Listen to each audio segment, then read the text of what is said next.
la clase. Recuerden que mañana es el examen, ¿verdad? A las 4 de la tarde en línea. Así que se van a conectar a una videollamada el día de mañana. Yo les voy a mandar el enlace. Bien, la reposición es el miércoles de la próxima semana, ¿verdad? La reposición va a ser presencial. Bueno, permítanme, voy a compartir. Bueno, vamos a finalizar el día de hoy entonces con el tema de magnetismo en la materia. Bien, vamos a continuar. El día de ayer hicimos el problema de una esfera uniformemente magnetizada. Ahora llegamos a este resultado. En el interior y en el exterior de la esfera, el campo magnético H nos quedó en función de la magnetización. Bien, vamos a continuar. Vamos a ver el problema de una línea recta infinita. Entonces, vamos a calcular el campo H también. Tenemos una corriente constante I en la dirección de Z, la cual está rodeada de vacío, ¿verdad? O sea, este es una corriente filamental rodeada de vacío, de manera que M es igual a 0. Calcular el campo H. En este problema, jóvenes, tenemos una ventaja. Como es una corriente filamental, aquí no existe M en ninguna parte, porque esa corriente es una corriente conductora, ¿verdad? Es un alambre conductor, así que estamos en materia conductora, no materia neutra. Entonces, M es igual a 0 en todas partes. De manera que vamos a resolver el problema de dos maneras. Vamos a resolver el problema utilizando la fórmula 1 y la 2. O sea, con la ley de Ampère y con la definición, con la fórmula para H. ¿De acuerdo? Cuando utilizamos la expresión para H, que es esta, primero debemos calcular B y sustituirlo acá. Con la ley de Ampère, la ventaja es que calculamos directamente H sin saber B. Entonces vamos a resolver el problema primero con la forma, digamos, más sencilla, ahora que es sustituyendo el valor de B en la definición de H. Tenemos una corriente recta de longitud infinita, cuya corriente va en la dirección de Z. Entonces vamos a utilizar la ley de Ampère, ¿verdad? Acuérdense que la ley de Ampère para H tiene esta forma. Integramos sobre una curva, pero la corriente encerrada es corriente libre, lleva el subíndice F. O sea que si no hay corriente libre, H es 0, así de simple. Entonces, jóvenes, la corriente que está circulando por este alambre es corriente libre, porque es un alambre conductor, ¿de acuerdo? No es materia neutra. Bueno, entonces la trayectoria que ven aquí es la trayectoria amperiana, en la que vamos a integrar H. Por eso la trayectoria es concéntrica con el alambre y tiene radio ρ. El d de ese vector, pues es esto, ¿verdad? En coordenadas cilíndricas, donde ρ va a ser constante. Bien, vamos a integrar en phi. Entonces, jóvenes, eh, recuerden que aquí directamente obtenemos el valor de H. Y aquí solo tenemos que calcular H fuera porque como es un alambre, no hay interior, ¿verdad? El alambre es delgado, no tiene interior. Solo se calcula H en el exterior, donde M vale 0, porque aquí estamos en el vacío. Recuerden que en el vacío el valor de M siempre es 0. Entonces ustedes en la fórmula de H, H es igual a B entre mu sub 0 menos M. Entonces directamente aquí hacemos M igual a 0. Entonces quedaría H igual a B sobre mu sub 0, ¿verdad? Si lo resolvemos mediante este método. Y con la ley de Ampère, pues, son los dos métodos, ¿verdad? Con los dos métodos se puede calcular H. Bien, jóvenes, entonces, veamos. Aquí H es el vector el campo magnético que se va a integrar a lo largo de la curva, que es una circunferencia de radio ρ. Entonces, con eso, nosotros hacemos el producto punto H punto DDS a lo largo de esta curva y despejamos para H. H tiene que ser constante a lo largo de esta curva, jóvenes.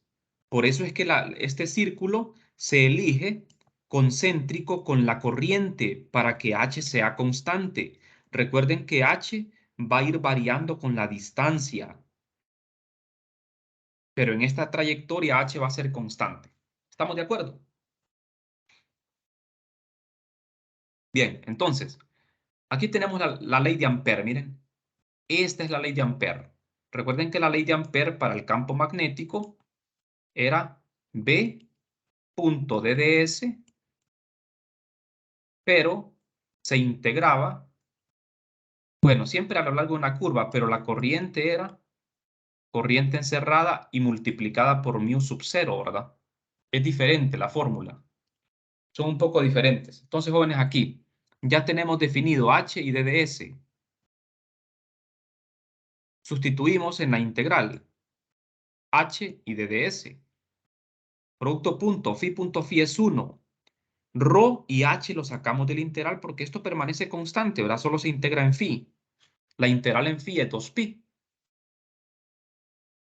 ¿De acuerdo? Eso me da, al final me da esto, miren. 2pi por Rho por H, igual a la corriente libre, encerrada. Entonces despejo para H y me queda que H es igual a la corriente entre 2pi por Rho en la dirección de phi. Y este es el resultado. Así de sencillo. Ese es el campo magnético para un alambre infinito. Como ven, el resultado varía inversamente con la distancia. A medida aumenta Rho, H va disminuyendo, igual que le pasa al campo magnético B. ¿De acuerdo? Tanto el campo de inducción como el campo magnético varían inversamente con la distancia. No sé si tienen alguna pregunta, jóvenes.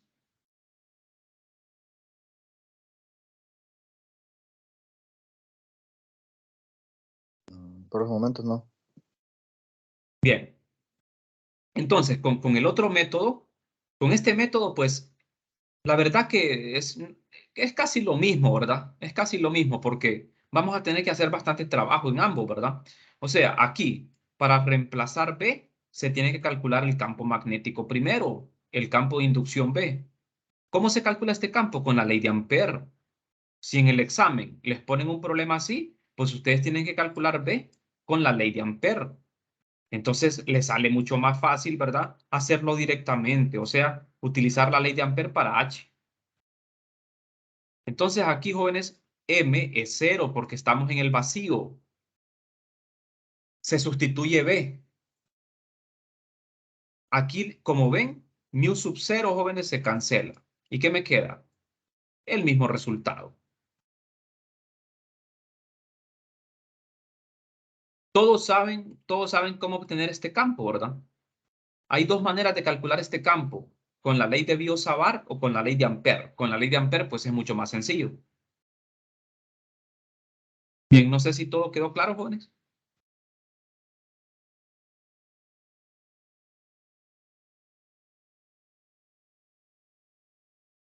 Sí. Bien, entonces vamos a continuar. Ahora vamos a pasar a otro tema que es materiales IHL. Recuerden que en 321 también estudiaron los materiales IHL, jóvenes. En magnetismo también. Vamos a estudiar los materiales magnéticos, isotrópicos, homogéneos y lineales. Esta parte es muy importante que ustedes que van a estudiar ingeniería la manejen muy bien, porque estamos trabajando en la materia y pues este es el caso real, ¿verdad? Es el caso real cuando estamos en la materia. Bien, entonces, vamos a hacer lo siguiente. Debe existir una relación funcional entre la magnetización y el campo magnético, de manera que, así como una función, ¿verdad? f de x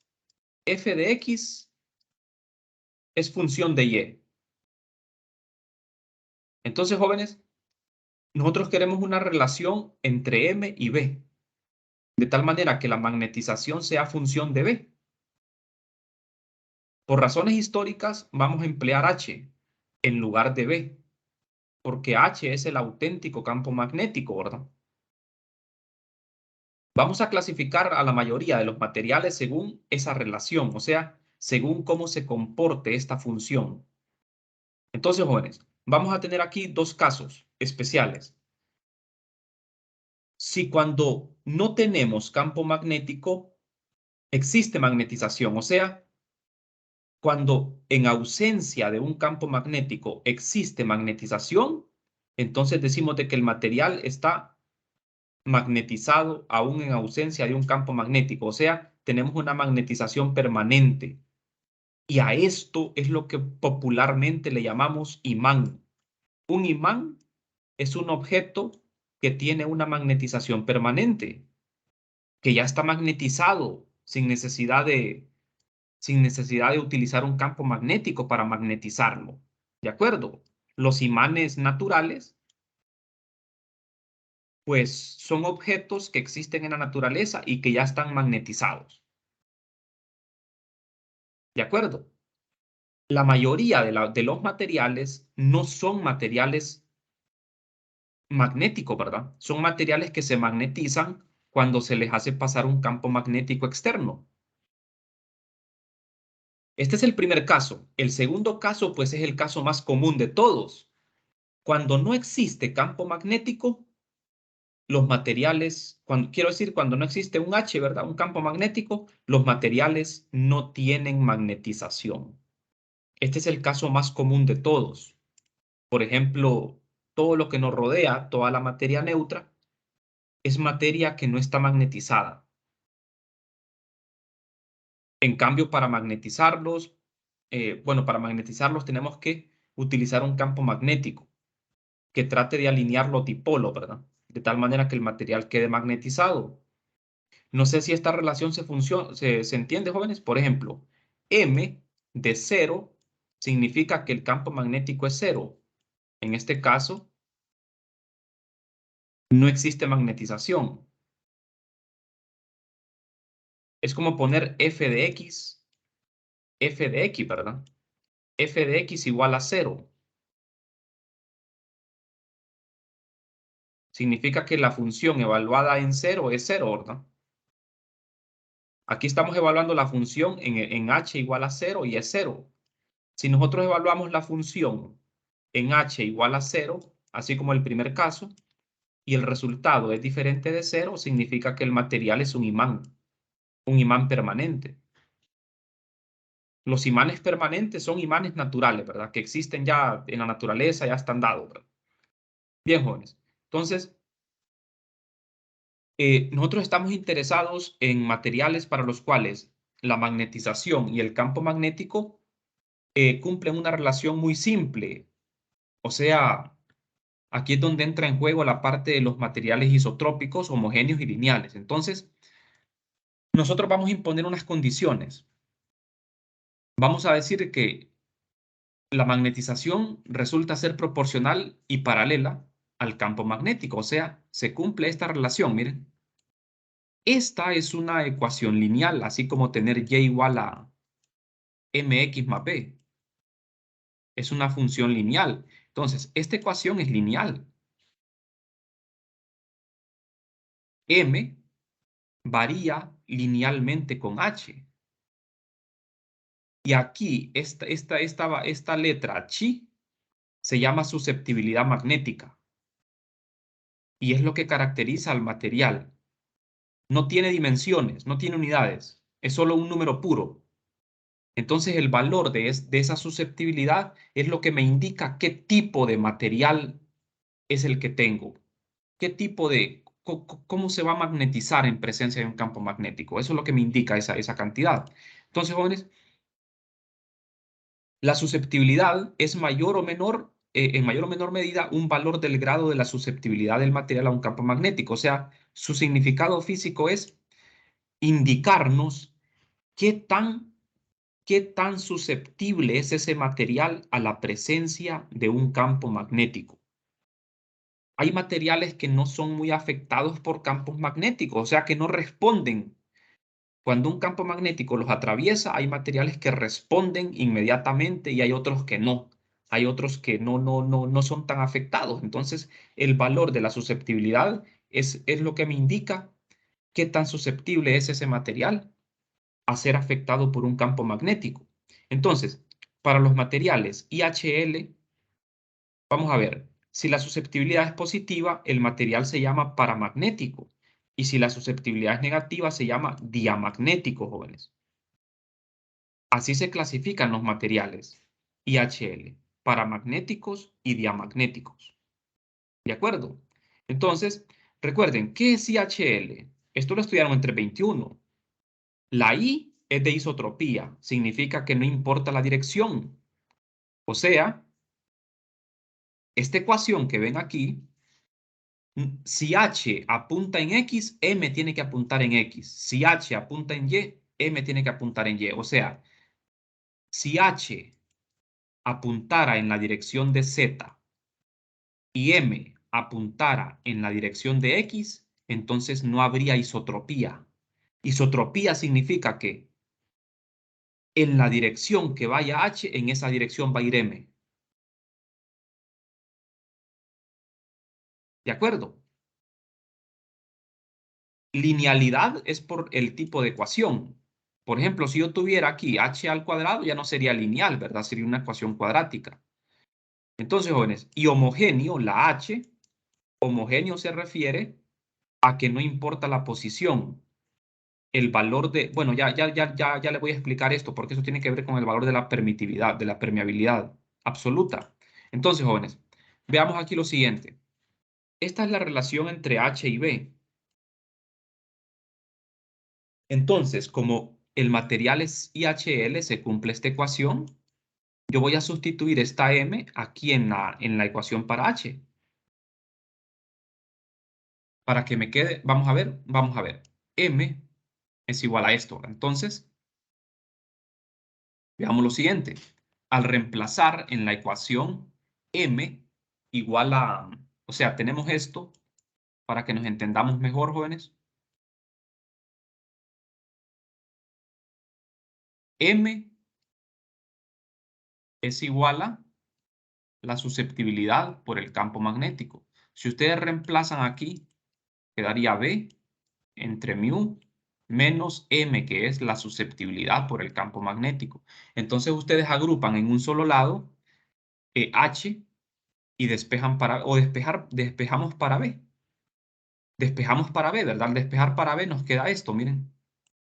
Y sustituyo M igual a la susceptibilidad magnética por H.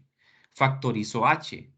Luego, lo que está en paréntesis aquí, jóvenes, lo que está en paréntesis lo hacemos igual a K, donde K es lo que se conoce como la permeabilidad relativa. Toda esta teoría ustedes la tienen que estudiar muy bien, ¿verdad? Porque es muy, recuerden que en el examen también se evalúa la parte teórica. Bueno, entonces, jóvenes, si la permeabilidad relativa, que es K sub M, al multiplicarse por la permeabilidad del vacío, a esto le llamamos permeabilidad absoluta. Esto es igual a mu, que es la permeabilidad absoluta. ¿De acuerdo? Aquí lo pueden ver en estas ecuaciones, miren. La ecuación 1, permeabilidad relativa. Recuerden que la susceptibilidad, jóvenes, es un valor numérico nada más, no tiene unidades. De manera que la permeabilidad relativa tampoco tiene unidades. Quien sí tiene unidades es la permeabilidad absoluta. ¿De acuerdo? La permeabilidad absoluta sí tiene unidades. Bien, entonces, jóvenes, esta ecuación se llama ecuación constitutiva. B es igual a mu por H, donde mu es la permeabilidad absoluta. Las ecuaciones constitutivas, jóvenes, son ecuaciones que se emplean en la materia. En estas ecuaciones constitutivas, implícitamente se encuentran los términos asignados a la materia. Entonces, esta ecuación es constitutiva, no es una ecuación fundamental del electromagnetismo, ¿verdad? Porque eso solo es cuando estamos en la materia. ¿De acuerdo? Bien. No sé, hasta el momento todo está claro, jóvenes.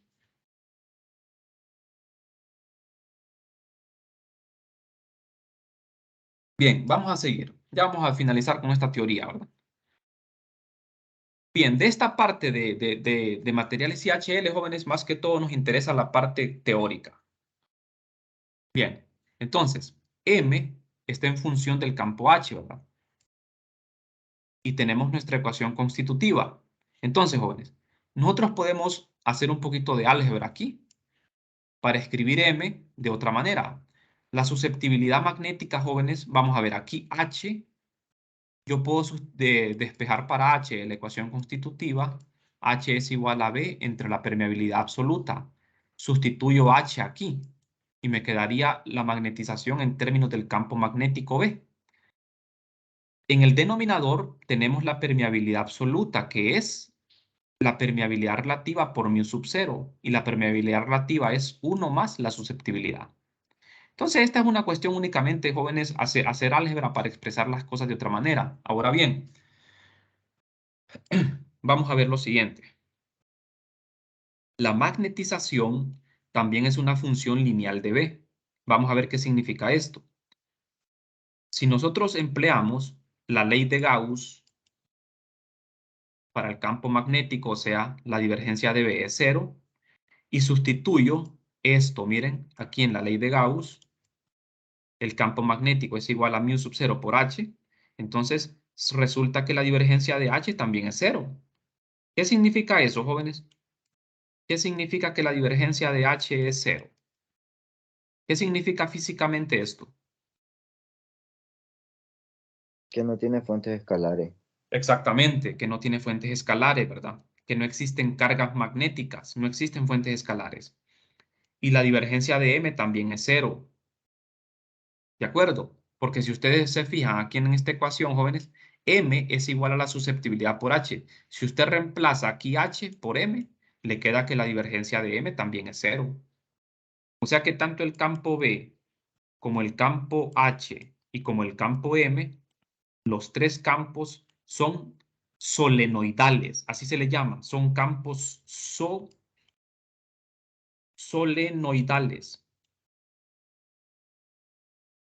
O sea, no tienen fuentes escalares. Su campo magnético es como el de un solenoide. De ahí viene el nombre solenoidal. Bien, entonces vamos a seguir. Ya vamos a terminar esta parte. Esto es pura teoría, ¿verdad? Estamos haciendo unos cálculos. Las densidades de corriente libre de magnetización, jóvenes, y de magnetización se encuentran relacionadas en función de la susceptibilidad magnética, como ustedes pueden ver. ¿De acuerdo? Quedaría de esta manera, ¿verdad? Así como lo ven aquí. ¿Por qué, jóvenes? Vamos a ver. Recuerden que la densidad volumétrica de magnetización es igual al rotor de M.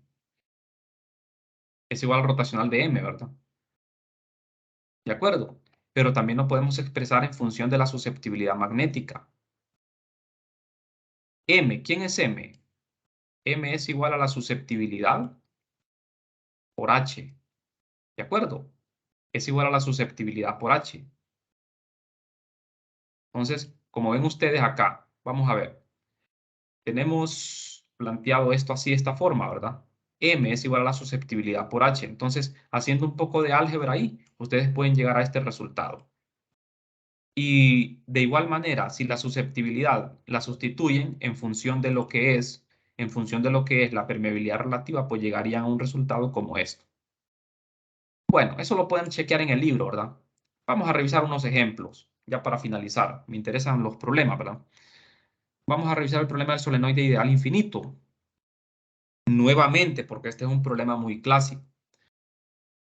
Vamos a suponer que tenemos un solenoide y se rellena en el interior con un material IHL de permeabilidad relativa K sub M. Jóvenes, cuando me dicen dieléctrico IHL, aquí ya me están dando una cantidad que es la permeabilidad absoluta. Cuando el dieléctrico es IHL, esta cantidad va a ser constante, no va a depender de la posición. Entonces ya directamente les están dando el valor de la permeabilidad que es mu. ¿De acuerdo? Entonces, vamos a ver, vamos a calcular el campo H para este solenoide a partir de la ley de Ampère. El solenoide, jóvenes, es materia conductora, ¿verdad? Tiene corriente libre, pero en el interior hay un material IHL, que es materia neutra. Entonces, aquí tenemos el solenoide, miren. El campo magnético del solenoide va en la dirección de Z, hacia arriba, porque la corriente del solenoide es en la dirección de phi, positivo. Entonces, nosotros elegimos una trayectoria amperiana de tal manera que tengamos corriente encerrada. La trayectoria amperiana para un solenoide tiene que ser un rectángulo de longitud L y D, ancho D y altura L. Todo lo que ven en rojo es la trayectoria amperiana, en donde vamos a integrar el campo H. O sea, vamos a integrar H a lo largo de esa trayectoria que es un rectángulo. Solo importa la corriente libre, o sea, recuerden que en el interior de este solenoide está un material dieléctrico, pero la corriente que me interesa solo es la corriente libre, la corriente que circula en el solenoide, que es corriente libre. ¿De acuerdo? Entonces, nosotros sabemos de que el campo magnético solo existe en el interior del solenoide, en el exterior es cero. ¿De acuerdo? Entonces, nosotros jóvenes, en esta parte es donde tenemos la corriente encerrada. Miren, ¿encerrada en dónde? En el rectángulo. La corriente estaría entrando ahí, apuntando hacia la pantalla, hacia adentro. No sé si se comprende bien la figura, jóvenes. ¿Por qué no elegimos un círculo en vez de un rectángulo? ¿Por qué no tomamos un círculo? ¿Y por qué tomamos vertical el rectángulo? Es porque el campo apunta en Z, o sea, en este lado vertical, jóvenes, en este lado vertical, el campo sería constante, el campo H. Si elijo un círculo, el campo no sería constante. Tendría problemas a la hora de integrar. Y en los lados horizontales, la integral va a ser cero, porque el producto punto de H con D de S en los lados horizontales es cero, jóvenes. Recuerden que la trayectoria la vamos a recorrer, ¿verdad? Vamos a poner un D de S, o sea, así, miren. Este rectángulo tiene 4 lados, de 1 a 2, de 2 a 3, 3 a 4, 4 a 1, en sentido horario. Solo en la trayectoria de 1 a 2 vamos a tener contribución a la integral. En los demás lados va a ser cero. ¿Estamos? Entonces, veamos, son 4 integrales porque son 4 lados del rectángulo. La integral de 1 a 2, la integral 2 es la de 2 a 3, la 3 es la de 3 a 4 y la 4 es la de 4 a 1. La integral es cerrada. Las tres últimas integrales, 2, 3 y 4, son cero por el producto punto, jóvenes. Solo la integral de 1 a 2 es diferente de 0. Sustituyo el campo magnético. Recuerden que en el interior del solenoide el campo es constante y apunta en Z. Y DDS es DDZ en Z. El producto punto aquí sería Z.Z es 1. H sale de la integral y la integral de Z de 0 a L es simplemente L. Por eso es H por L. Eso lo igualamos a la corriente encerrada. ¿De acuerdo? La corriente encerrada. Pero recuerden, jóvenes, que aquí K por L, bueno, aquí es I, ¿verdad? Aquí no es J, es I. Hay un errorcito ahí. Es I, no es J. Como K se define como corriente entre longitud, ¿verdad? Entonces, si yo despejo para I, me queda que es K por L. De manera que K por L es corriente libre. Entonces, jóvenes, H por L, que es el resultado del integral, lo igualamos a la corriente encerrada libre.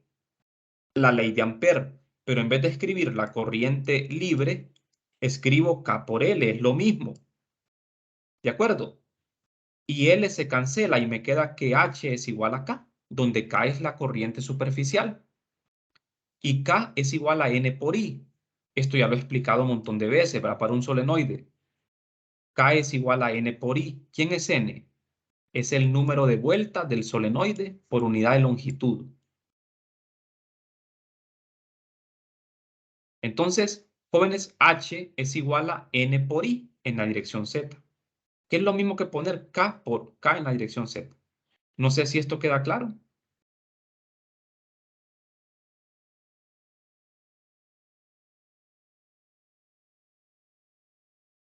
Sí, Bien, entonces, vamos a ver.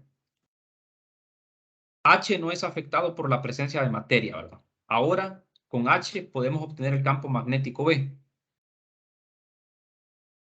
Por esta relación, la ecuación constitutiva. ¿Quién es la ecuación constitutiva? B igual a ¿qué? A la permeabilidad absoluta por H. Entonces, la permeabilidad absoluta es K sub M por mu sub 0 por H. Por eso ven esta ecuación, ¿verdad? Y H es igual a N por I en la dirección Z. O sea que si yo tengo H, tengo B. Y si tengo B, tengo H. Recuerden que aquí, jóvenes, el dieléctrico que está en el interior del solenoide no afecta el campo H. No lo afecta. ¿De acuerdo? Al revés, el campo H afecta al dieléctrico. Bueno, vemos que B, jóvenes, ha sufrido un cambio, un aumento por un factor de K sub M. Ahora, fíjense bien aquí, jóvenes. El campo H no es afectado por la presencia del dieléctrico, pero el campo B sí es afectado por la presencia. Porque en el interior de un solenoide, bueno, aquí lo tengo el resultado, miren. Aquí está, ¿ve? En el vacío, cuando el solenoide en el interior tiene vacío, el campo magnético es esto. Y cuando tiene dieléctrico, el campo magnético cambia. ¿Estamos de acuerdo? Lo que no se afecta es el campo magnético H, pero el campo magnético B sí se afecta. Bien, entonces, jóvenes, haciendo otro cálculo aquí, vamos a ver, la sección circular del solenoide tiene área S. Entonces, el flujo por cada vuelta sería esto, ¿verdad? El flujo magnético B por S. Se lo voy a explicar un poco rápido. Yo les voy a compartir esto, ¿va? Para que ustedes lo lean más detenidamente, pero lo voy a hacer un poco rápido porque quiero avanzar. Entonces, el flujo magnético quedaría así, ¿verdad? En términos de la, de la corriente y de la permeabilidad relativa. Entonces, muchachos, con ese flujo, nosotros podríamos obtener L, la autoinductancia. Bueno, esta parte no es tan importante porque esto ya lo vimos, ¿verdad? En un capítulo anterior. Me voy a saltar esta parte. Quiero mostrarles un problema del libro. El problema 23, que tiene que ver con la materia. El problema dice lo siguiente. Tenemos un cubo del lado A que se encuentra situado y orientado como se indica en la figura. Ajá, el material en el interior del cubo tiene una magnetización igual a esto, es una magnetización variable. Es variable, miren, porque depende de X y Y, siendo M constante. Encuentre las densidades de corriente de magnetización J y K y dibuje sus direcciones. Recuerden, este es un cubo que está hecho de materia neutra, materia dieléctrica. Y vamos a calcular las corrientes de magnetización de este cubo. ¿Cómo calculamos esas corrientes de magnetización, jóvenes? J y K. Bueno, eso ya lo vimos, haciendo productos vectoriales, ¿verdad? Haciendo los productos vectoriales. J, la corriente de magnetización, se encuentra con el rotacional de M. Cuando M es constante, J es cero, pero aquí no es constante. Y la densidad superficial K se calcula haciendo el producto cruz M cruz N, donde N es un vector que es perpendicular a cada cara. ¿Cuántas superficies tiene el cubo? Tiene 6. Por lo tanto, vamos a hacer 6 cálculos para acá, porque el cubo tiene 6 superficies, de manera que vamos a tener 6 vectores unitarios. 6 vectores unitarios, jóvenes. No sé si esto queda claro.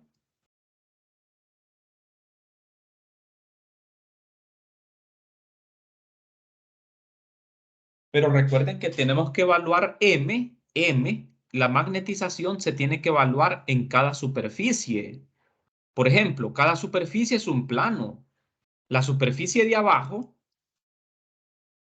está en el plano XY, Z vale 0. La superficie de arriba está en otro plano donde Z vale A. Entonces tenemos que sustituir ahí, ¿verdad? Esta superficie acá, por ejemplo, que está recostada en el plano XZ, ahí en esa superficie Y vale 0. Tienen que sustituir aquí, Y igual a 0. No sé si me explico, jóvenes. Sí, Bien, entonces hagamos los cálculos. Primero, fíjense bien, calculamos las densidades de corriente a partir de estas expresiones, ¿verdad? Aquí no me están pidiendo potencial ni campo, solo me están pidiendo las densidades de corriente. Entonces, primero calculemos la densidad volumétrica con el rotacional de M. ¿En qué sistema está M? En cartesianas. Entonces el rotacional está en cartesianas. Solo es de sustituir en la fórmula, miren. La componente MZ, MY, MX. No tiene el vector de magnetización, solo tiene componente X y Y. No tiene componente Z, por lo tanto esta es 0, miren. Esta también es 0. Solo hay componente Y, componente X. Entonces, al reemplazar las componentes X y Y de la magnetización, jóvenes, y derivar, la derivada de la componente Y respecto a Z es 0 porque no depende de Z. Esta también se hace 0 porque no depende de Z. Solo me va a quedar esta parte, miren. La derivada de la componente Y respecto a X, la derivada de la componente X con respecto a Y. ¿Todo está claro hasta aquí, jóvenes? ¿O tienen preguntas?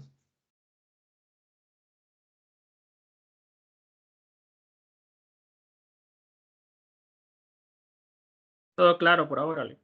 Bueno, entonces, vamos a ver. ¿Quién es la componente X de la magnetización? Es menos M entre A por Y. La componente Y es M entre A por X y la componente Z es 0. Entonces aquí, jóvenes, en el rotor, solo reemplazamos la componente Y, la componente X y derivamos.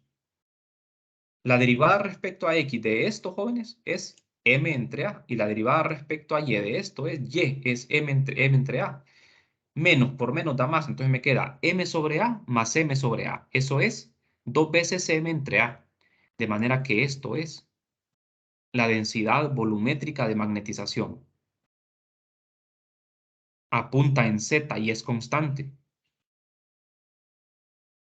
Apunta en Z y es constante.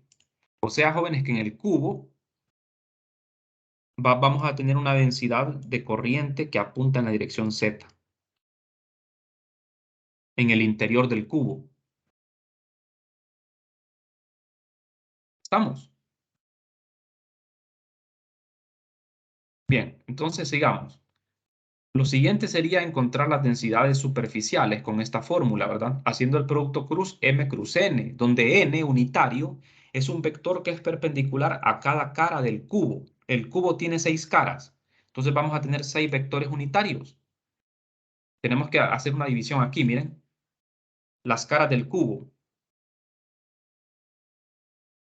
Entonces, ahora, en las caras del cubo, vamos a definir los vectores unitarios. Recuerden, N unitario va asumiendo la dirección de cada cara, ¿verdad? X unitario, menos X, menos Z, más Z, Y positivo, Y negativo, 6 caras. En cada superficie del cubo vamos a tener densidad superficial de corriente. O puede ser que sea 0 también. Bueno, entonces ahora, jóvenes, hagamos el cálculo. Comencemos con la primera cara. La cara de abajo, en el plano XY, donde Z vale 0. Miren, cada plano está definido por una cantidad constante. Cuando Z vale 0, el vector unitario es N igual a menos Z, unitario. Entonces la corriente superficial sería M cruz menos Z. Sustituyo M. X cruz menos Z y Y unitario cruz Z. X cruz Z es Y unitario. Y Y unitario cruz Z es X unitario. Entonces, jóvenes, aquí simplifico esto. M entre A se factoriza. Y entre paréntesis ponemos Y en la dirección de Y más X en la dirección de X. Entonces, la corriente superficial en esa cara, en la cara ADBC, sería esto que ven aquí. Es una corriente superficial variable porque depende de X y Y. Y tiene una dirección, jóvenes, tanto en X como Y, miren. O sea, tiene una dirección que no es paralela a ningún eje. ¿De acuerdo? No sé si tienen preguntas con este cálculo.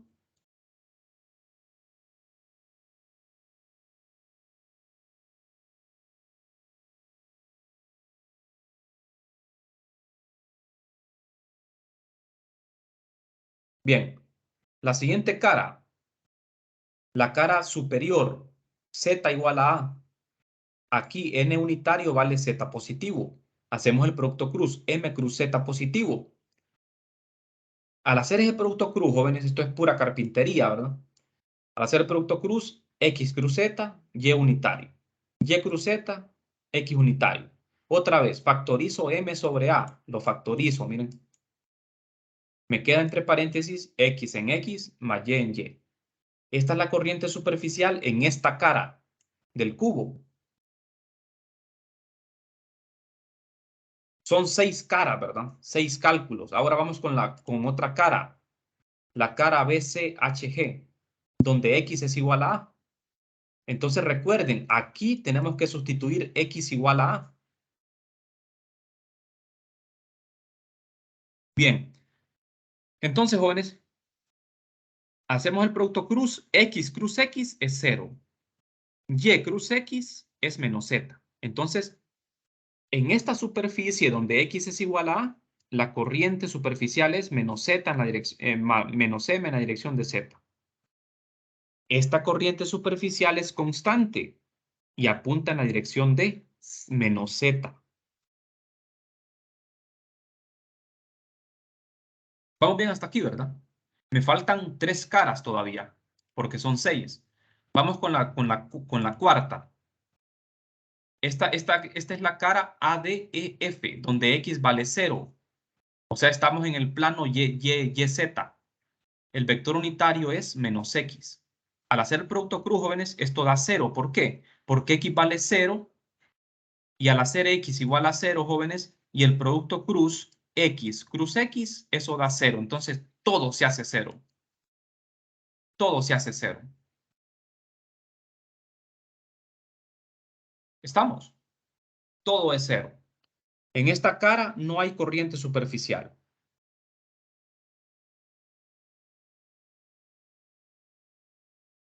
Seguimos. Vamos con la quinta cara, donde Y vale A. Recuerden, sustituir Y igual a A. Hacemos el producto cruz. Al hacer el producto cruz, jóvenes, me queda esto, miren. Sustituyo Y por A.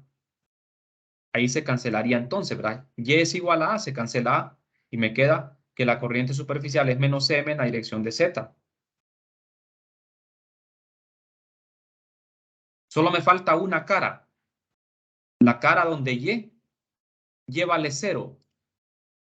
Y vale 0. Entonces, el vector unitario normal en esta cara es menos Y unitario. Al hacer el producto cruz, como les digo, esto es pura álgebra. No me detengo tanto aquí en los cálculos. Esto lo pueden hacer ustedes en su casa. Y cruz Y es 0. Y como Y vale 0, vamos a ver, aquí vamos a ver, Y vale 0, todo se anula. No tenemos corriente superficial.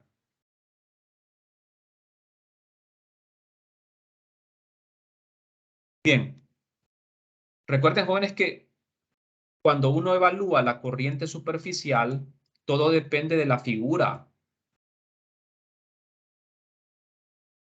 Por ejemplo, si es una esfera, la esfera solo tiene una superficie, una cara, y el vector unitario es R unitario. Entonces, la magnetización tiene que estar en esféricas. Y solo van a hacer un cálculo porque la esfera solo tiene una cara, pero el cubo tiene 6 caras, por eso hacemos 6 cálculos. ¿Estamos? Son 6 vectores unitarios para el cubo. Si fuese un cilindro, ¿Cuántas superficies tiene un cilindro? Tiene 3, ¿verdad? 1, 2 y la superficie lateral. Entonces tendrían que calcular 3 densidades superficiales. ¿Estamos? Bien, por último, lo que hacemos es dibujar esos vectores. Entonces, fíjense bien. Este es el cubo. Aquí he dibujado la corriente volumétrica en el interior del cubo, miren, apuntando en Z, positivo. Y para dibujar las corrientes superficiales, lo hacemos así.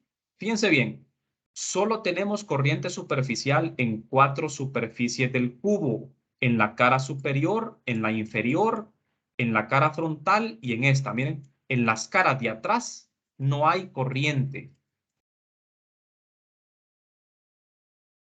Y miren la dirección que yo pongo aquí no es una dirección arbitraria, es la dirección que nos dio.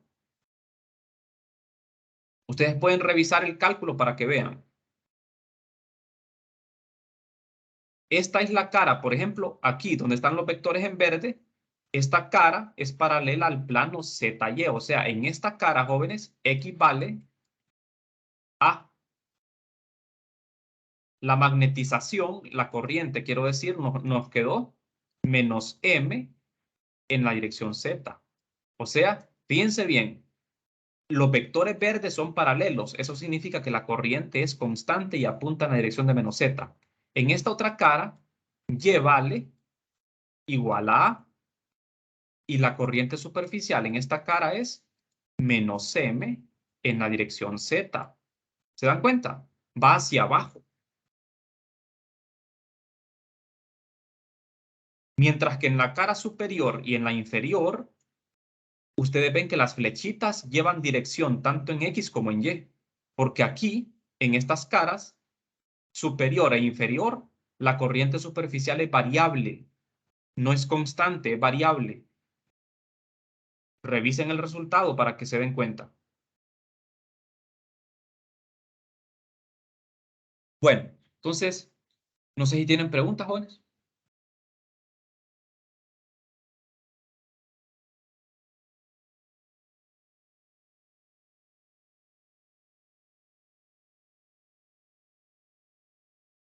Bien, si no hay preguntas, entonces vamos a quedarnos por aquí. Nos quedamos aquí, jóvenes, y mañana recuerden el examen a las 4 de la tarde. Se tienen que conectar a una videollamada. Yo les voy a mandar el enlace, ¿verdad?